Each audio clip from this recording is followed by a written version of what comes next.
E aí, pessoal, bem-vindos à nossa última aula do curso de séries temporais nebulosas. Hoje falando sobre o tema modelos variantes no tempo. O que são modelos variantes no tempo? Bom, antes de mais nada, a gente tem que falar que até esse momento, todos os modelos que a gente viu são modelos invariantes no tempo. O que significa isso?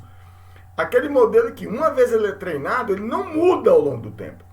Então ele parte do pressuposto que a série temporal ela tem um comportamento estacionário, ou seja, as amostras futuras da série temporal elas vão pertencer ao mesmo universo de discurso e à mesma distribuição de probabilidades das amostras que você utilizou para treinar, ou seja, das amostras passadas. O comportamento da série temporal não irá mudar.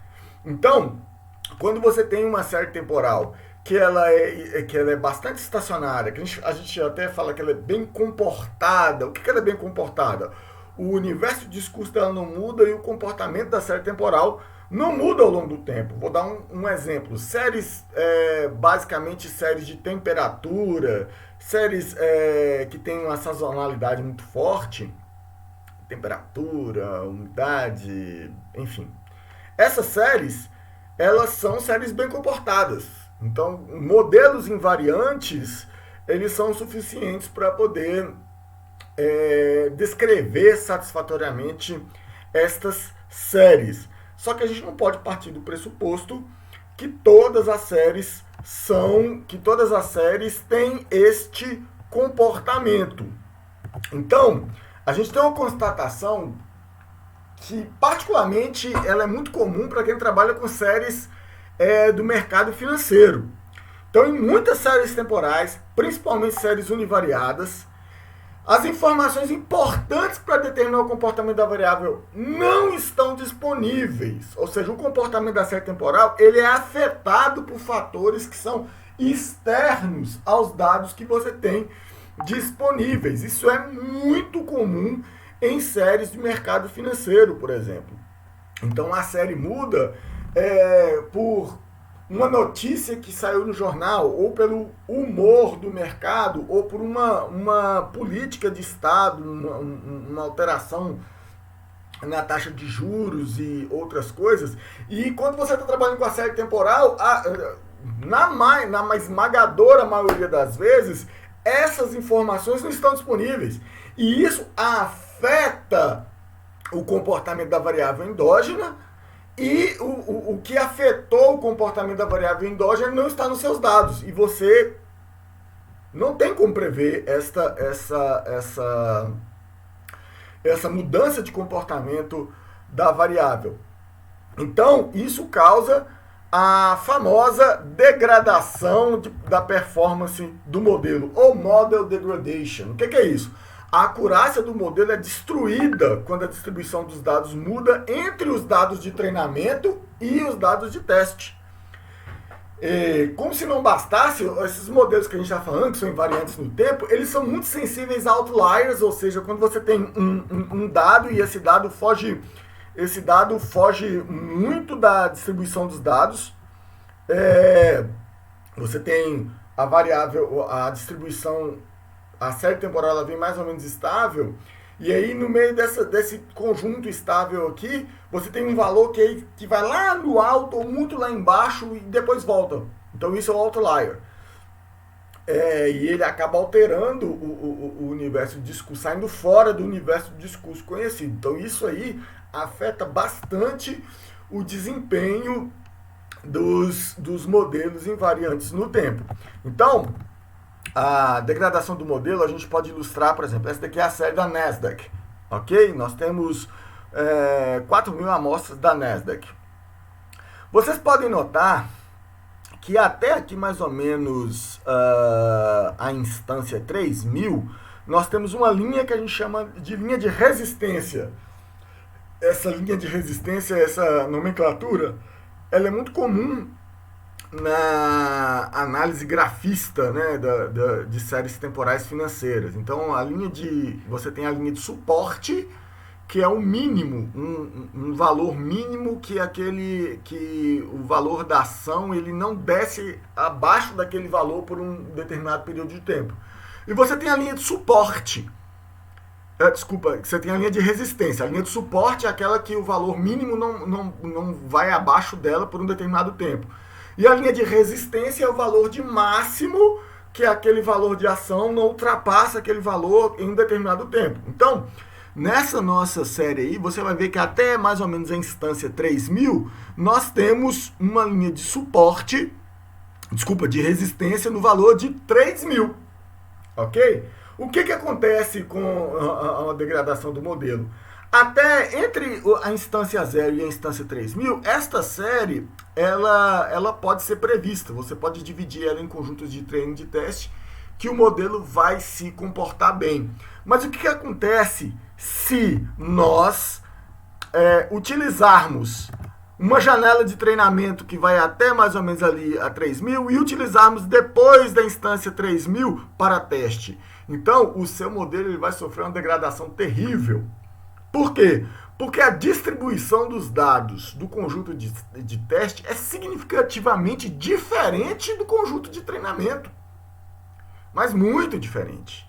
Então acontece, muito comum, você vai ver que alguns modelos de séries temporais, eles simplesmente param, eles vão traçar esta linha reta aqui, ó, porque ele chegou no limite daquilo que ele conhecia. A partir desse momento, ele simplesmente não consegue prever mais, porque esse conjunto de dados aqui ele é desconhecido. Ele não fazia parte do universo de discurso para o qual aquele modelo foi treinado. Então acontece a degradação do modelo, a degradação preditiva do modelo. Isto, gente, infelizmente é mais comum do que a gente imagina, particularmente para modelos de séries temporais nebulosas. Esses modelos que eles têm um universo de discurso bem definido, e é nesse universo de discurso que eu faço o particionamento do modelo. O que eu tenho que fazer? Quais são as alternativas que eu tenho para lidar com o problema da degradação do modelo? Bom, antes de chegar nas soluções, a gente pode também ter um outro fenômeno muito interessante que acontece com séries temporais e que todos nós agora nós conhecemos. Então, todos nós passamos pela pandemia do Covid-19, pela pandemia do coronavírus. O que aconteceu? De um dia para o outro, a economia estava funcionando normalmente, as atividades sociais estavam funcionando normalmente, e de um dia para o outro foi decretado a pandemia pela Organização Mundial de Saúde e alguns estados decretaram lockdown, ou seja, a economia estava funcionando normalmente na segunda-feira, na terça-feira todo mundo preso em casa. Parou tudo. Então, quando você vai olhar as séries temporais econômicas desse período, você vê que elas vinham num topo de atividade de um dia para o outro, elas têm uma queda extremamente abrupta. E se você olhar a série temporal univariada, você vai dizer, mas o que aconteceu aqui? Por que a série temporal ela mudou de comportamento assim tão abruptamente? Então, a pandemia ela é um exemplo clássico, um exemplo assim, enciclopédico do conceito de concept drift. Ou seja, o que é o concept drift? É uma alteração inesperada na distribuição de uma série temporal que até então era mais ou menos estacionária. Ela nem precisa ser exatamente estacionária, mas ela tinha um comportamento mais ou menos bem definido e de uma hora para outra esse comportamento muda abruptamente. Mas nem sempre a mudança também ela é abrupta. O concept drift ela é sempre uma mudança inesperada. Eu não consigo prever que aquela mudança vai acontecer. E essa mudança ela pode ser suave, mas ela pode ser abrupta. Ela pode ser uma mudança definitiva, mas ela pode ser uma mudança temporária, deu uma mudança abrupta, depois voltou ao que era normal. E essa mudança ela pode ser recorrente. ela acontece frequentemente, mas eu não consigo prever quando ela acontece, ok? Então esse é o problema do concept drift. Eu tenho aqui alguns exemplos de concept drift. Esse sudden aqui, que é o abrupto, né? Ele é o que aconteceu na pandemia. Então você vinha com um comportamento, de uma hora para outra você tem uma ruptura naquele comportamento por um patamar diferente. Aqui no caso da pandemia foi o contrário, né? A gente via no movimento de alta econômica e você teve uma ruptura para um movimento de baixíssima atividade econômica. Mas as mudanças elas podem ser abruptas, mas elas podem ser graduais também, ok? E isso aqui não se considera como tendência porque depois de algum tempo essa mudança incremental gradual ela para, ok? Ela some. E você pode ter também a recorrente. Então você vinha com um nível de atividade, subiu de repente uma coisa completamente diferente e desceu para o valor que era antes. Aqui nós estamos falando em alterações ocorridas na média da série temporal, mas essas alterações podem acontecer também na variância. Então você tinha uma variância conhecida de uma hora para outra, essa variância ela altera, os picos e vales ficam mais distantes e essa atividade ela fica grande. Isso pode acontecer de forma abrupta ou de forma incremental e ainda de forma recorrente. E você pode ter também picos inesperados, que é o famoso blip, né? Ou um outlier que aparece na sua série temporal de uma hora para outra e completamente diferente do comportamento esperado da série temporal até aquele momento. Bom, a solução para isso são os modelos variantes no tempo. Qual que é o pressuposto dos modelos variantes no tempo? As amostras futuras da minha série temporal não pertencem ao mesmo universo de discurso, nem à mesma distribuição de probabilidades das amostras passadas de Y. Ou seja, eu sei que o comportamento da minha série temporal, ele muda. Então, essa é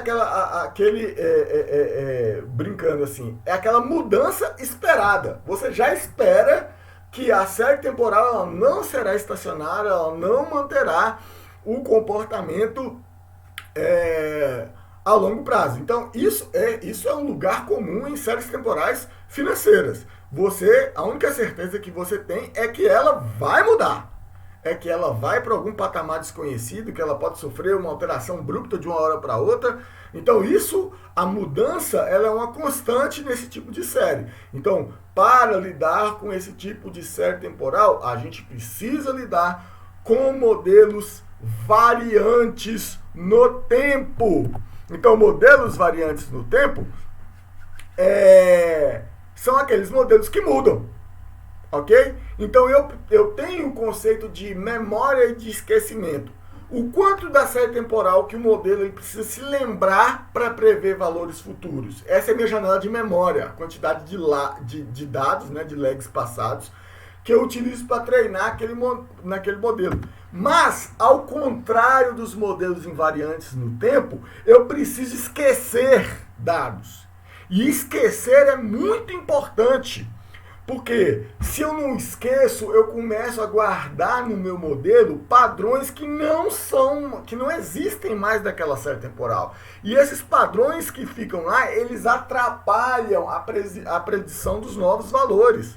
Então, se eu fico guardando padrões antigos que não pertencem mais à minha série temporal no meu modelo, esses padrões que estão lá, eles atrapalham, eles degradam a performance do meu modelo. Por isso, eu também tenho uma janela de esquecimento, que é a partir de quantos lags para trás eu vou esquecer, eu esqueço. Por quê? Porque eu sei que a minha série temporal não tem mais aquele comportamento.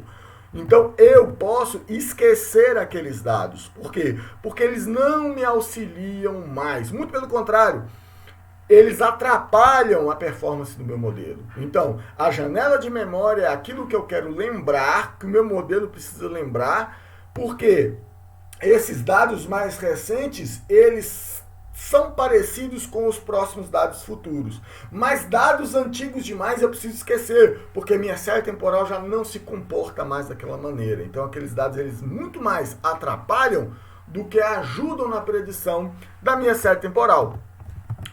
Então, como é que funciona isso? Voltando àquela nossa série da Nasdaq, olha só, eu tenho um conjunto de treino aí, um conjunto de treinamento, e esse conjunto de treinamento é a memória da minha série temporal. Eu estou partindo do pressuposto que o conjunto de treinamento e o meu conjunto de teste, eles têm algumas afinidades, eles têm algumas similaridades pela proximidade. Mas a partir de um determinado tempo para trás, eu quero esquecer a série. Nesse caso aqui, vocês podem ver que nós demos o azar de que na janela de treinamento existe uma diferença boa entre a janela de treinamento e a janela de teste. Ok? E os dados que mais se pareciam com a janela de teste eu já esqueci. Mas se eu continuar retreinando o modelo, eu vou chegar em janelas de treinamento que são parecidas com a janela de teste. Olha só lá.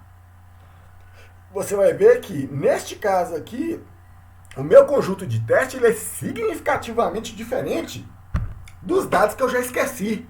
Mas ele é bem mais próximo, ele tem similaridades lá, particularmente se você olhar aqui nesse conjunto do meio, olha só, ele é mais próximo dos dados que eu estou querendo prever. Então, os dados que eu esqueci aqui, eles não me ajudam a prever esse conjunto de dados. Esses dados que estão aqui, que eu ainda lembro deles, eles me ajudam. E assim, à medida que a série temporal vai andando, eu vou esquecendo desses dados mais antigos e lembrando dos mais novos. E aí, quando a série mudar definitivamente, os meus dados que eu ainda lembro deles, eles são mais próximos dos dados que eu quero prever, que são completamente diferentes dos dados que eu deixei para trás, dos dados que estão na minha janela de esquecimento. Então, senhores, é muito importante a gente ter na cabeça essa questão da memória, da janela de memória e da janela de esquecimento. A janela de memória são os dados mais recentes, que você parte do pressuposto que esses dados mais recentes, eles nos ajudam a prever o futuro próximo.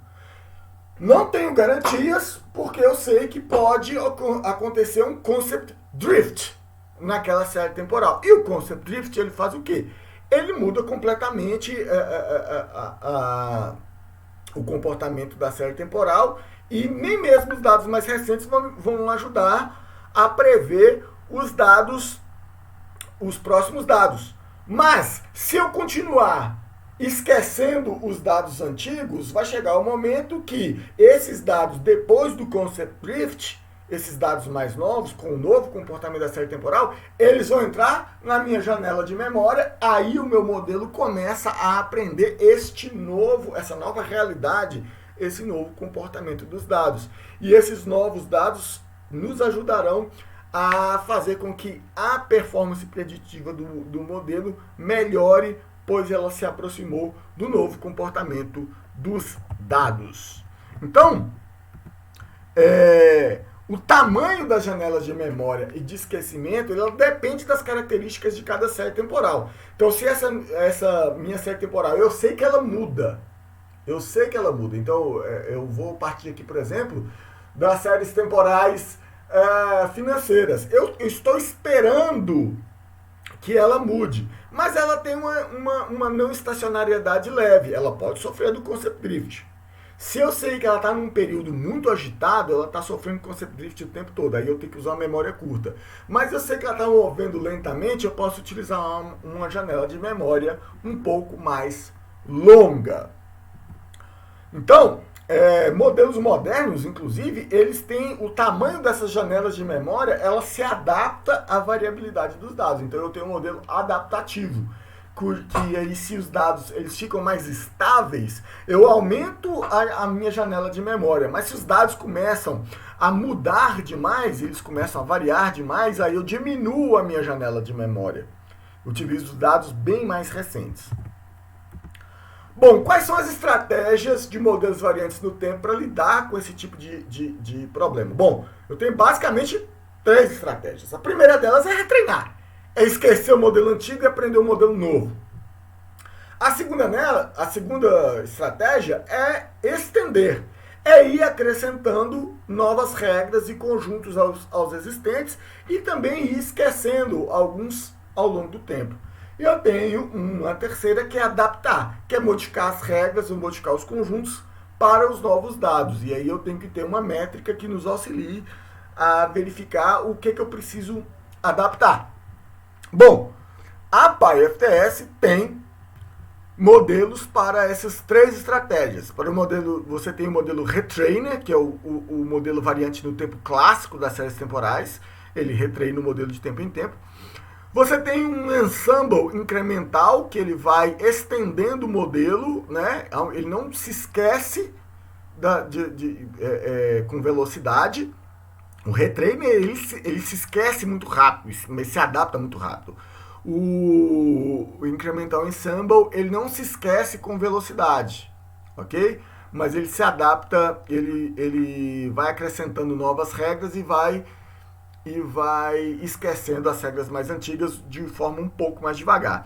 Já o NSFTS, ele não se esquece, ele só adapta os conjuntos nebulosos para as mudanças que aconteceram na série temporal nebulosa. Então vamos estudar cada um desses modelos aqui um pouco mais de perto. Vamos começar com o Retrainer, com o Time Variant. Então, o que ele faz? De tempos em tempos, ele vai recriar o modelo. Então, ele vai esquecer o modelo antigo. Então, eu estou falando de um único modelo. Eu jogo fora o modelo antigo e crio um modelo novo de tempos em tempos. Então, veja que interessante. Isso é um metamodelo. Ele não é um modelo de FTS em si. Ele só continuamente recria um modelo de FTS interno. Eu posso utilizar qualquer um daqueles modelos de FTS antigos que eu tenho lá. Qualquer um deles. O que o Retrainer faz é só criar uma política de... Eu tenho uma janela de memória, eu vou de tempos em... Eu tenho uma janela de batch, né, de tempo.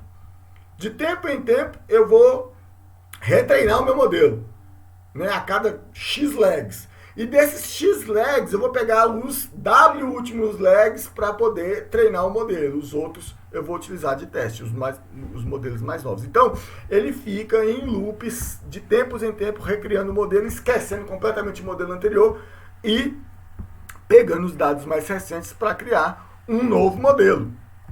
Então, é assim que funciona o modelo Time Variant. Então, eu tenho a minha janela de memória, que eu chamo de W. Então, de tempos em tempos, ele treina um novo modelo, atualiza o modelo. E quando ele atualiza o modelo, ele cria tudo. Ele cria um novo particionamento, ele cria novas regras, ele cria tudo do zero.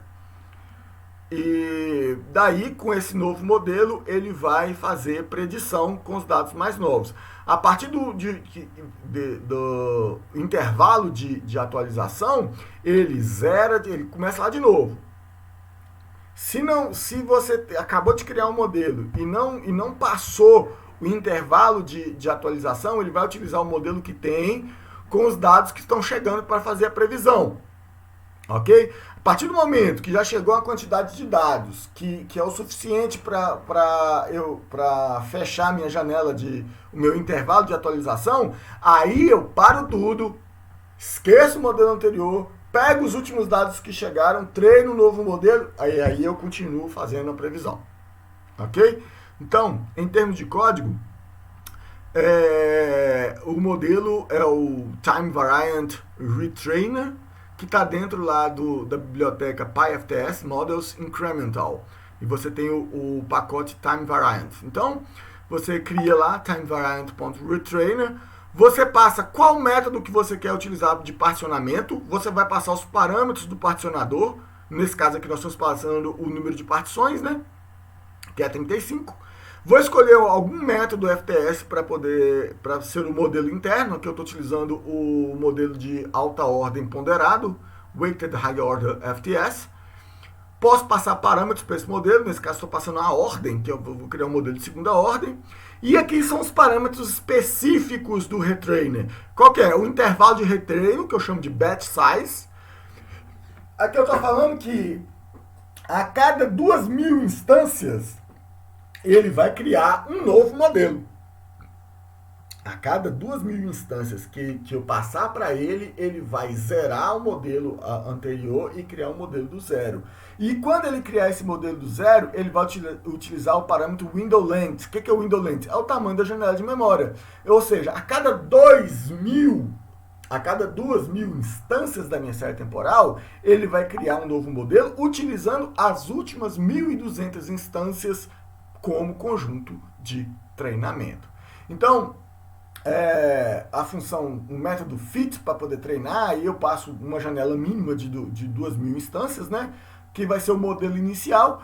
E aí eu posso utilizar o teste, quantas instâncias for, posso colocar aí dados mais recentes, e toda vez que ele vai predizer, ele vai contar quantas instâncias já foram chegando. E vai armazenando essas instâncias lá internamente. Quando chegar em 2.000 instâncias lá no predict, ele vai retreinar internamente o modelo. Ele vai criar um novo modelo de HOFTS, Weighted High Order FTS, utilizando as últimas 1.200 instâncias. Então ele vai esquecer o modelo anterior e treinar um novo modelo. E vai fazer isso a cada novas 2.000 instâncias, ele vai retreinar o modelo inteiro. Então, olha só o que acontece. Então, esse batch size aqui, o batch size, que é o intervalo de retreino, ele contém um intervalo de teste e um intervalo de memória. Esse daqui, o window length, isso aqui são 2.000 instâncias, como está no exemplo lá. Esse daqui são 1.200 instâncias. Ok?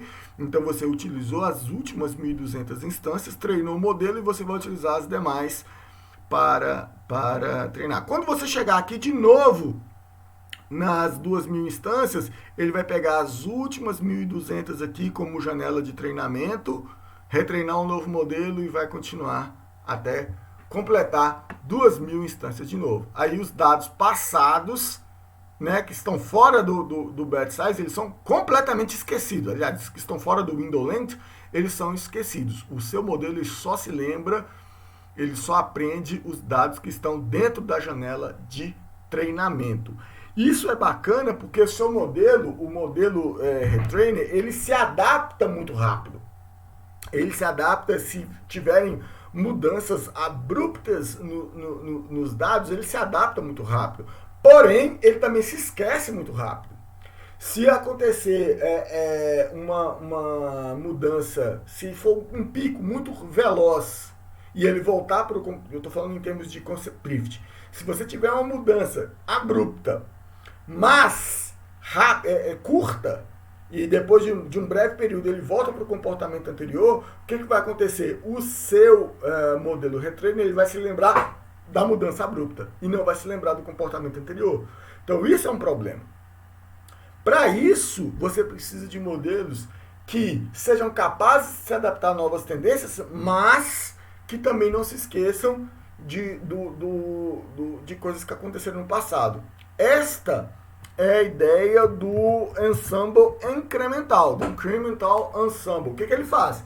Ele é um ensemble, só para lembrar vocês o que é um ensemble. Um ensemble, ele é um metamodelo que é composto de vários outros modelos, ok? Ele é um modelo que ele não faz nada, ele só convoca os modelos internos para decidirem por ele, ok? Ele é o famoso comitê. Então, o que o Incremental Ensemble faz? Ele cria modelos, diversos modelos internos, só que cada um desses modelos foi treinado em um conjunto diferente de dados, em tempos diferentes. Então, ao invés de sempre esquecer os dados antigos, retreinando um modelo novo, esse modelo guarda alguns modelos antigos para manter a memória dos dados antigos e cria um modelo novo. Só que, e aí a quantidade de modelos determina diretamente a janela de memória, porque toda vez que eu aprendo um modelo novo, eu esqueço o modelo antigo. Mas aí eu tenho vários modelos internos representando diferentes fases da minha série temporal. Só que aí eu tenho os modelos intermediários, eu tenho o modelo mais novo e o modelo mais antigo. Toda vez que eu crio um modelo novo, eu apago o modelo mais antigo. Então eu tenho uma janela de memória maior, ok? Então eu tenho a capacidade de se lembrar coisas mais antigas. Por quê? Porque eu tenho modelos que se lembram de comportamentos passados da série temporal. Bom, o Incremental Ensemble, ele vai perguntar para você quantas instâncias são utilizadas para treinar os novos modelos. Cada modelo novo criado, um modelo antigo é removido. Então, olha só, eu tenho aqui um outro parâmetro, o número de modelos, ok? Então, é a mesma coisa de eu estar utilizando o retrainer, só que ao invés de retreinar e esquecer tudo, eu retreino um novo modelo e acrescento ele no meu ensemble. Toda vez que eu coloco... Então, é uma fila, né? O first in, first out. Então, eu vou colocando um novo modelo na fila e tiro o último modelo, que é o modelo mais recente. Depois de passar a janela de atualização, eu vou criar um novo modelo com os dados mais recentes, vou colocar no início da fila e vou retirar o último da fila. Ok? Isso faz com que o nosso modelo ele tenha uma janela de memória um pouco maior. Então, olhando aqui no código, ele está lá também dentro do pacote Incremental, só que agora nós vamos utilizar o Incremental Ensemble. Ok? O modelo é Incremental Ensemble FTS. Então, esses parâmetros iniciais aqui são os mesmos do retrainer, exatamente iguais ao retrainer. A única coisa que muda é aqui no final, ó, número de models, qual a quantidade de modelos do ensemble. Lembra que cada modelo desse, ele vai ter uma janela de 1.200 instâncias. Só que a cada 2.000 instâncias, um novo modelo é criado e o modelo antigo é descartado, ok? Todo o resto dos parâmetros aqui é igual. Então veja a diferença. Eu tenho meu parâmetro de esquecimento, mas cada um desses aqui, olha só. Cada modelo, os modelos eles são sobrepostos, porque as janelas de memória de cada modelo são sobrepostas. Então, a memória do meu ensemble é a memória conjugada dos 3 modelos, no caso lá. Ok? Se eu tiver 3 modelos, então a memória do modelo é a conjugação do modelo mais novo até o modelo mais antigo. A partir do momento que ele fechou o batch size aqui, que ele passou dessa etapa aqui, ele vai criar um novo modelo. E aí o modelo 3 passa a ser o modelo 2, o modelo 2 passa a ser o modelo 1, e o modelo 1 ele vai ser esquecido, e um novo modelo 3 será treinado aqui na ponta. Então esse modelo ele é bastante adaptativo, ok? Ele tem uma janela de memória maior, ele vai fazer transições mais suaves, ok? Então você tem ao invés de ele sempre estar esquecendo, ele vai estar mantendo uma memória principal, que é os modelos 1 e 2, acrescentando novas regras ao que ele já sabe, e depois de algum tempo ele vai esquecendo os modelos mais antigos. Então ele é bastante equilibrado nessa questão da janela de esquecimento e da janela de memória. Ele não se esquece de uma vez e nem se adapta imediatamente. Ele tem uma certa resistência para manter os conhecimentos que ele já tem das séries temporais anteriores. Bom, o nosso último modelo, ele também é um modelo mais complexo e um modelo completamente diferente dos demais. Eu estou falando do modelo de séries temporais não estacionárias, ou Non-Stationary First Time Series, o famoso NSFTS. Ele vai treinar um modelo utilizando um conjunto de treino, só que para cada amostra de teste nova que chegar, se essa amostra de teste ela for significativamente diferente do conjunto de treino, ele vai adaptar os conjuntos nebulosos. Então ele não vai alterar as regras, ele só vai alterar os conjuntos. E o quanto ele começa a errar é a medida que o tanto que ele erra nos dados mais recentes que ele recebeu, é a medida que ele vai utilizar para poder adaptar os conjuntos. Então, ele se baseia em conjuntos nebulosos não estacionários. O que são conjuntos nebulosos não estacionários? Então, antes de mais nada, os conjuntos nebulosos que a gente viu até aqui, eles são estacionários. Então, a partir do momento que eu fiz o particionamento lá do meu universo de discurso, aquele conjunto nebuloso, ele nunca vai mudar. Ele nunca vai mudar o tamanho, ele nunca vai mudar, utilizando aqui, por exemplo, uma função triangular, uma função de pertinência triangular, ele nunca vai mudar os parâmetros ABC. Eles vão ser sempre os mesmos, ok? Só que os conjuntos nebulosos não estacionários permite que eu faça mudanças nesse conjunto. Eu posso deslocar ele, né? Ou posso aumentar, expandir, deixar ele mais gordo, mais fino, e por aí vai. Então, os conjuntos nebulosos não estacionários são conjuntos que podem ser alterados ao longo do tempo por alguma das operações. Translação, que move o conjunto nebuloso sem alterar o tamanho dele, e a escala, que altera o tamanho do conjunto nebuloso, ok? Existem também outras operações aqui, por exemplo, você pode introduzir um resíduo, um resíduo aleatório, uma perturbação aleatória nos parâmetros, mas a NSFTS não utiliza deste artifício propriamente dito, só utiliza a translação e a escala. Então, veja só. Então, se eu começo com esse conjunto nebuloso triangular que está aqui no meio, de preto, ok? Ele tem escala 0 translação 0 e escala 0, ok? Mas eu posso pegar esse mesmo conjunto e aplicar uma transformação aqui nele, por exemplo, essa vermelha aqui, ó, que eu transladei ele para baixo. Olha só, e eu não só transladei, como aumentei o tamanho dele, escalei ele por 4. Então, daqui ele veio para cá e ainda ficou um pouquinho maior. Olha só o amarelinho aqui, eu transladei ele para a esquerda em -4, ok? Mas não alterei o tamanho. Então, esse amarelinho aqui, ele é exatamente do mesmo tamanho desse aqui. Veja o verde. O verde, eu não fiz nenhuma translação com ele está no mesmo lugar. Só que eu fiz uma escala, deixei ele um pouco mais gordinho. Então, o azul aqui, por exemplo, eu transladei ele para a direita e deixei ele um pouco mais fino. Olha, eu escalei ele em -2 e transladei em 7. Esse é azul aqui. E, por fim, eu tenho esse roxo aqui, que eu transladei ele para a direita em 10 e fiz uma escala de -4. Ou seja, todas essas figuras que estão aqui, todos esses conjuntos nebulosos, na verdade, são esse conjunto nebuloso preto aqui no meio. Só que são esse conjunto nebuloso passando por algumas transformações de escala e de translação.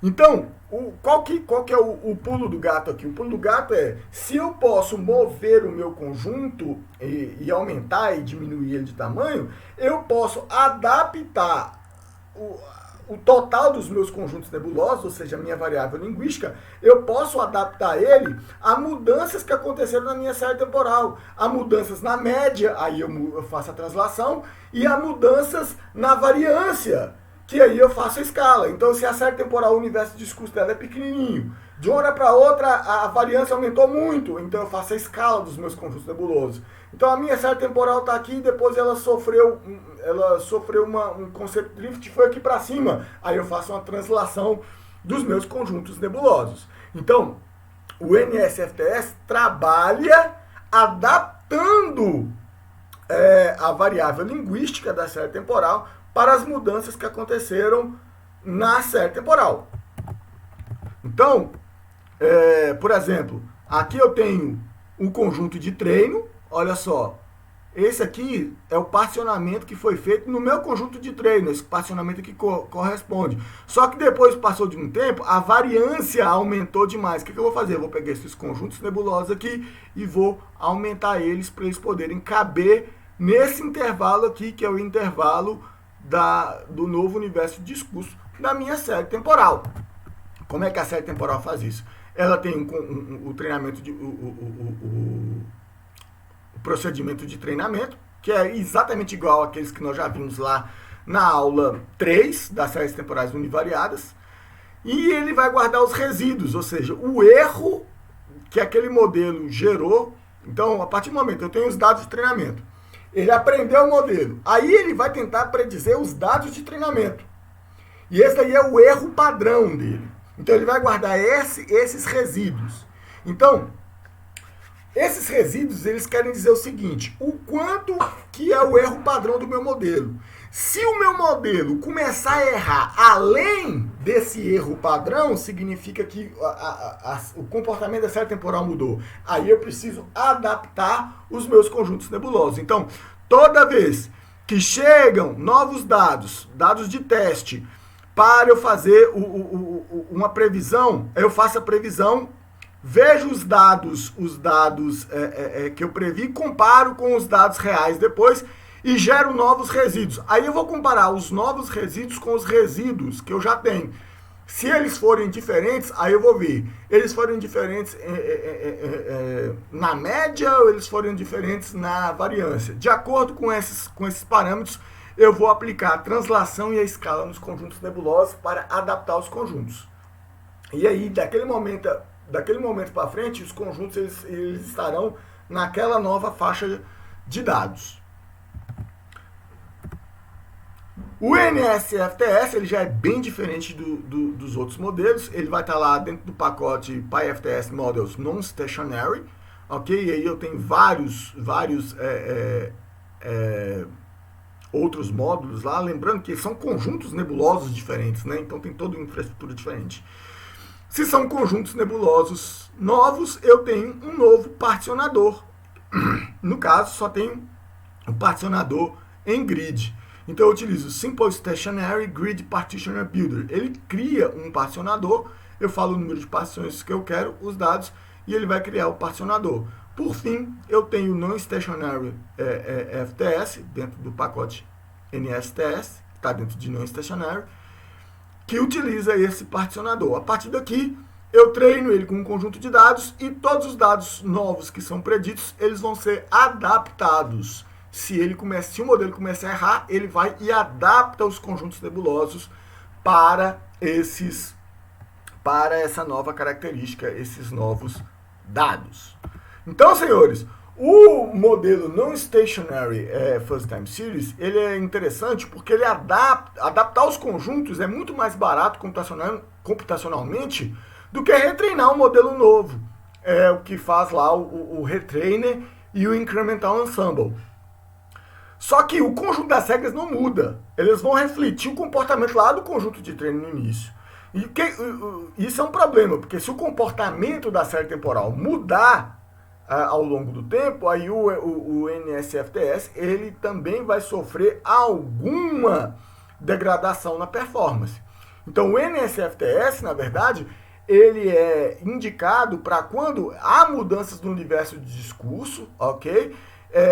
Eu posso sofrer uma tendência, ou eu posso sofrer até um aumento na variância, mas o comportamento geral, as sazonalidades gerais da série temporal não mudam. Então, a série temporal não estacionária, ela é boa para esse tipo de série temporal. Por fim, só para fazer uma comparação entre os modelos, aqui eu tenho o WOFTS, é o modelo interno do modelo Retrainer. Eu tenho o Incremental Ensemble e eu tenho o NSFTS. Vocês vão ver que o Retrainer, que está aqui de azul, e o NSFTS, eles brigam bem próximos uns dos outros. Já o Incremental Ensemble, ele demora um pouco mais a se adaptar. Por quê? Porque ele vai mantendo a memória ao longo do tempo. E aí, é difícil dizer qual é o melhor modelo mais indicado para cada situação. O ideal é que a gente tenha que prestar atenção na série temporal e ver qual que é o melhor, qual que é a situação que melhor se adapta para aquela série temporal. Então, os modelos variantes no tempo, eles completam a gama de modelos que nós já vimos. Modelos de séries temporais univariadas, modelos de séries temporais multivariadas, modelos para previsão pontual, modelos para previsão intervalar, modelos para previsão probabilística, e agora a diferença de modelos invariantes no tempo e modelos variantes no tempo, a PyFTS e os modelos de séries temporais nebulosas, elas conseguem cobrir uma gama muito ampla de aplicações de previsão em séries temporais. Não que a gente tenha conseguido e nem temos essa pretensão de fechar todos os tipos de aplicações em séries temporais, mas ela cobre ela tem uma gama de aplicações muito variadas para os mais variados tipos de séries temporais. Ainda temos muito para fazer, ainda temos muito para estender, temos muita coisa para trabalhar e nós contamos com vocês para que a gente possa estender a série, os modelos de séries temporais nebulosas, deixar a biblioteca mais robusta e mais flexível, atendendo às demandas dos mais variados tipos de dados que possa ser aplicado nos mais variados contextos. Muito obrigado, eu agradeço a todos vocês e vamos dar continuidade com as aplicações de séries temporais nebulosas. Muito obrigado, pessoal, até a próxima.